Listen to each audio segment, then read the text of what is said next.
Salut à tous, bienvenue pour ce premier conseil de pilotage pour la chaîne Pop de Clutch. Vidéo en solo aujourd'hui, on va voir ce que ça donne. Alors pourquoi faire des vidéos conseils de pilotage?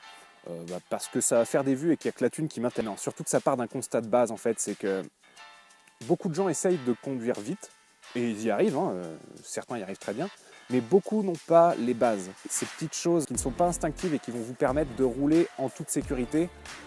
En toute sécurité, entre guillemets, vous serez toujours moins en sécurité que si vous rouliez à vitesse légale, on va dire.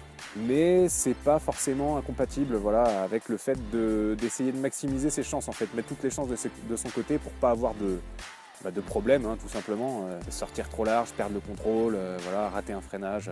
Donc on va essayer de vous donner pas mal de petites astuces, pas mal de petites clés, tout simplement pour éviter de planter votre caisse. Voilà, et puis de vous faire mal ou de blesser quelqu'un d'autre. Alors parmi les points que j'aimerais aborder avec vous, bon, bien sûr, il y a le freinage, la direction, toutes les choses un petit peu basiques, la gestion de la boîte, mais aussi des petits trucs un petit peu plus poussés, comme le double débrayage ou du talon pointe, gérer le frein à main, les dérives, les choses comme ça. Malheureusement, je ne vais pas pouvoir tout traiter dans une seule vidéo, donc il a bien fallu choisir, et donc j'ai laissé le destin choisir pour moi. Aujourd'hui, vous aurez le droit à un tuto trajectoire. Alors pour des conseils de pilotage, je ne pouvais pas choisir n'importe quelle voiture, vous en doutez bien. J'ai donc pris certainement ma préférée, mythique, puissante et esthétiquement super réussie, la Clio 1,5 litre DCI. Et les gars, on n'avait pas dit que ce serait une Porsche? Comment ça, on n'a pas les moyens? Contrairement aux apparences, je n'ai pas choisi ce véhicule pour rien. C'est un véhicule qui est peu puissant, certes, 1,5 litre DCI, ça doit faire 70 chevaux, je pense. Mais la plupart des conducteurs un petit peu fougueux sont jeunes et n'ont pas forcément les moyens de rouler en Ferrari. Il y en a, mais c'est pas la majorité. Et en plus, c'est un véhicule qui est très sous-vireur, donc pour les trajectoires, ça va être parfait, parce que une mauvaise entrée, ça peut finir mal. Au mieux, je me prends un bus en pleine poire, et au pire, je sors de la route. Vous aussi, vous avez confiance? Bon allez, c'est parti.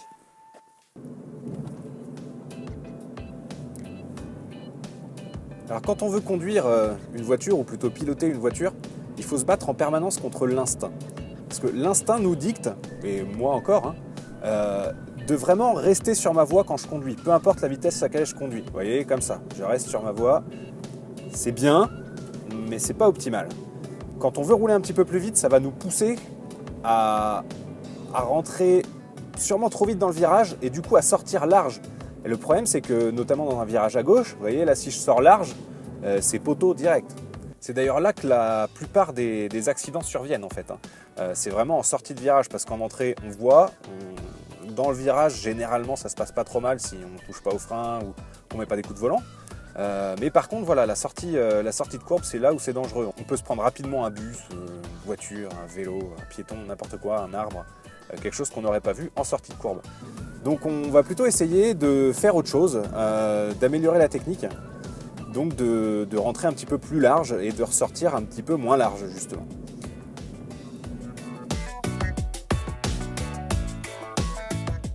Alors on connaît tous le fameux adage qui dit que pour avoir une bonne trage, il faut respecter la règle extérieur, intérieur, extérieur. On a tendance à se dire que c'est réservé au circuit, mais en fait c'est faux, même archi faux. On va donc chercher à se placer le plus à l'extérieur possible. Alors j'ai dit le plus à l'extérieur possible, on ne va pas être débile non plus et rouler sur la voie d'en face. Vous voyez d'ailleurs le bus le prouve, je ne vais pas me mettre sur la voie d'en face tout de suite. Mais on peut grappiller, vous voyez, on peut grappiller un bon mètre. On grappille un bon mètre. Hop, on se place ici et on tourne. 1 mètre de gagné sur le côté, ça va vous permettre de gagner quelques précieux kilomètres/heure, d'ouvrir un petit peu la trajectoire, c'est-à-dire que le virage va être moins serré en fait. Vous allez tourner plus vite au début et après le virage va être quasiment droit.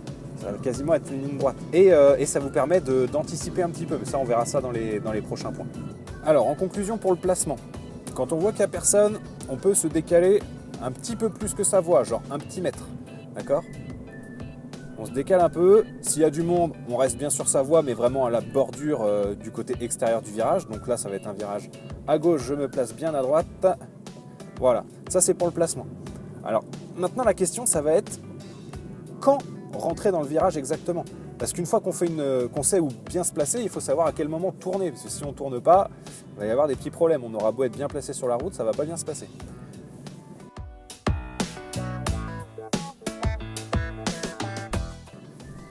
pour bien rentrer dans le virage,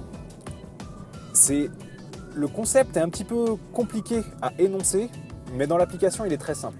C'est-à-dire qu'il faut rentrer dans le virage au moment où vous êtes sûr que quand vous aurez passé le point de corde, vous n'aurez plus à tourner plus votre volant. Alors, je pense que rien ne vaut une bonne démonstration. C'est-à-dire que si je rentre trop tôt dans le virage, regardez, je vais rentrer trop tôt dans ce virage-là, là je suis mal placé et beaucoup trop tôt, hop, j'ai passé le point de corde et je suis obligé de tourner plus le volant. Vous l'avez vu, j'ai été obligé de remettre un coup de volant. Là, ça, c'est pas bon. Ça va mettre plus de charge. Donc là, on était dans un virage à gauche, ça va mettre plus de charge sur le pneu avant droit, ce qui peut causer un sous-virage, un élargissement de la trajectoire. Et donc ça, comme je l'ai dit tout à l'heure, on ne l'aime pas, surtout quand c'est pas volontaire. Alors, ce qu'on va faire, c'est qu'on va retarder l'entrée. On a tous tendance à plonger trop tôt. Ça, c'est le défaut. Donc, on va se placer bien à droite. Hop, on rentre plus tard. Et regardez, là, j'ai plus à tourner mon volant. Je peux rouvrir et remettre les gaz. On va refaire la séquence, histoire d'être sûr que vous l'ayez bien apprise. Donc, on se met bien à l'extérieur. Là, je vois qu'il n'y a personne sur la gauche. Je me mets à gauche. Je rentre pas tout de suite. Je rentre maintenant. Alors, ça peut paraître tard, mais vous voyez, j'ai plus à bouger mon volant. Et là, je peux rouvrir le volant et mettre du gaz.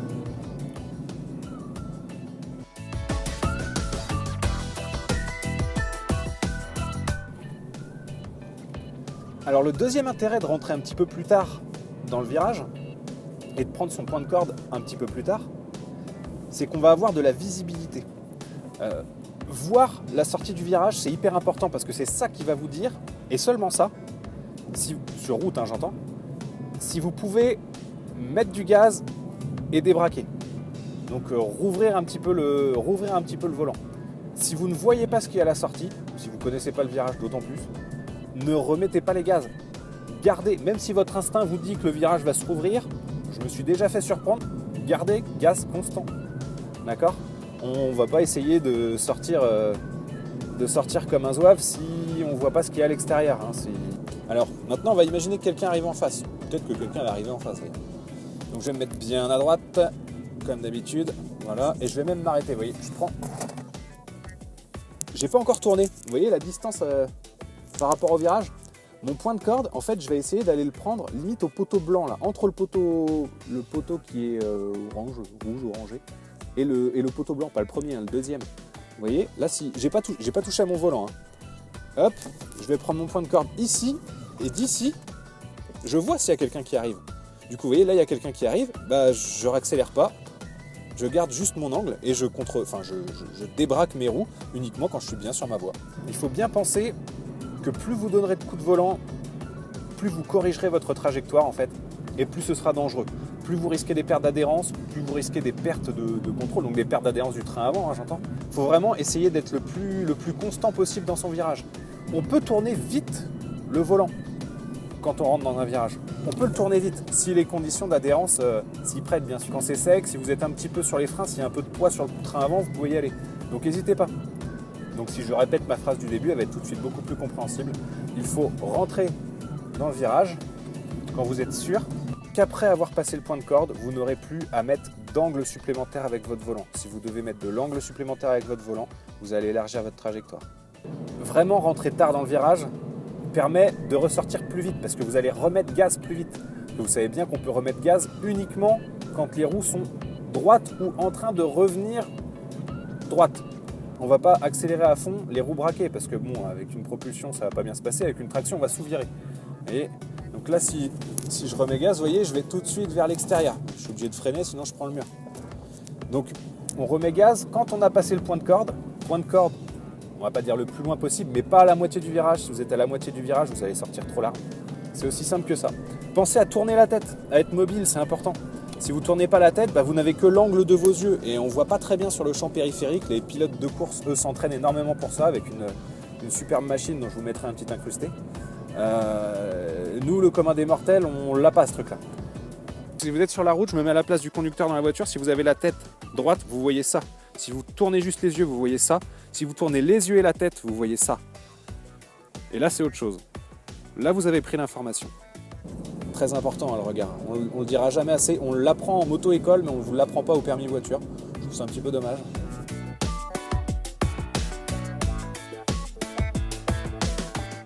On reste bien à l'extérieur. Ah, c'est presque un double virage, mais bon, je prends bien le point de corde à la sortie du deuxième. Et je réaccélère en rouvrant mon volant. Vous voyez, là, c'est pas dangereux. C'est pas dangereux parce que je vois avant de remettre les gaz. Si jamais je vois qu'il y a une voiture, la seule chose que j'ai à faire, c'est de ne pas remettre les gaz. J'ai même pas à toucher à mon volant. Je peux même couper un petit peu les virages à gauche. Là, je vois qu'il n'y a personne, vous voyez, hop, je peux couper. Comme ça, je me place bien à gauche pour le suivant. Et voilà. Aussi simple que ça. Ces conseils-là ne sont pas valables uniquement si vous roulez vite. Là, par exemple, moi, j'ai pas roulé vite, j'ai roulé plutôt doucement. Les conditions s'y prêtaient pas trop, c'est pas ma voiture, j'ai pas envie de la planter. Donc c'était juste pour l'exemple. Mais si vous souhaitez vous entraîner, entraînez-vous au quotidien, je veux dire même en allant au travail, au beau milieu de la circulation, en roulant normalement. Ne vous décalez pas sur la voie d'à côté, mais décalez-vous au sein de votre voie. Généralement, on a la place. Les voies ne font pas pile poil la taille d'une voiture.